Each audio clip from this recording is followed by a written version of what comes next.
Hello everyone, আসসালামু আলাইকুম। সোনাই কিচেনে আপনাদের সকলকে স্বাগতম। আজকে আমি আপনাদের করে দেখাবো আলু এবং ডিমের এই রেসিপিটি। চলুন তাহলে দেখিয়ে দিচ্ছি। প্রথমে আমি 3টা ডিম সিদ্ধ করে মাঝখান থেকে কেটে নিয়েছি। আপনারা চাইলে ডিমগুলোকে আস্ত দিতে পারেন। যারা আমার ভিডিওটা দেখছেন এখন একটা লাইক দিননি, প্লিজ একটা লাইক দিয়ে ভিডিওটা দেখা শুরু করুন। প্রথমে আমি একটা নিয়ে নিয়েছি প্যানের মধ্যে দিয়ে দিয়েছি তেলটা আমার হালকা গরম হয়ে গেলে এর মধ্যে দিয়ে দিচ্ছি সামান্য একটু হলুদের গুঁড়ো আর সামান্য একটু লবণ। হালকা একটু নেড়ে এখন এর মধ্যে দিয়ে দিচ্ছি আমি ডিমগুলোকে।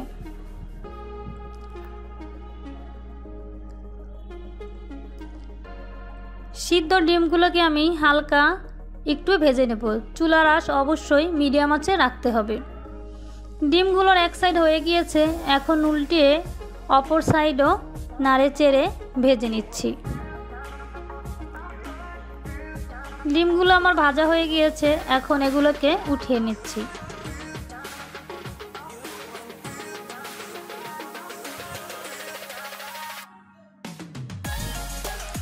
এখন এই তেলের মধ্যে আমি দিয়ে দিচ্ছি আলুগুলোকে আমি আগে থেকেই কেটে ধুয়ে সুন্দর করে পরিষ্কার করে নিয়েছি। হালকা নেড়ে চেড়ে আলুগুলোকে আমি একটু ভেজে নেব।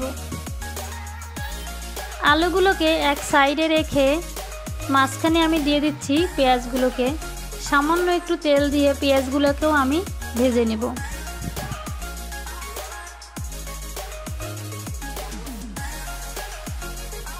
পেঁয়াজগুলো আমার অনেকটা ভাজা হয়ে গিয়েছে, এখন আলু পেঁয়াজ সব একসাথে মিশিয়ে নেড়ে চেড়ে ভেজে নেব।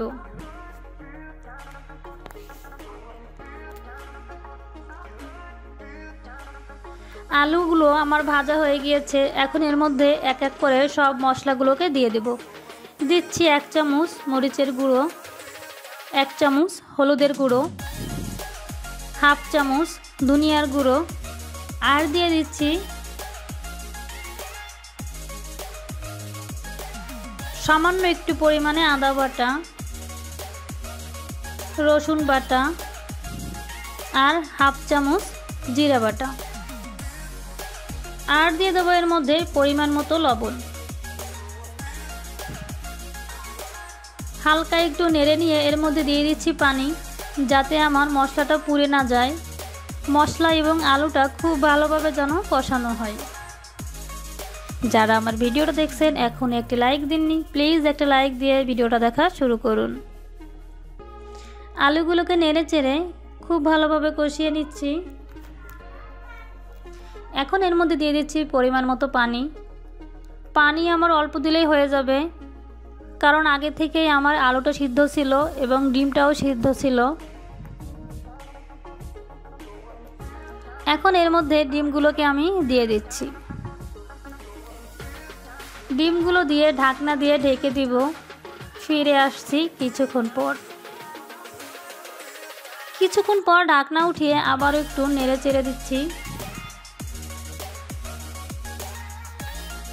এখন এর মধ্যে আমি দিয়ে দিব একটু ধনেপাতা কুচি। ধনেপাতাটাকে আমি আগে থেকেই দিচ্ছি, আপনারা চাইলে পরেও দিতে পারেন।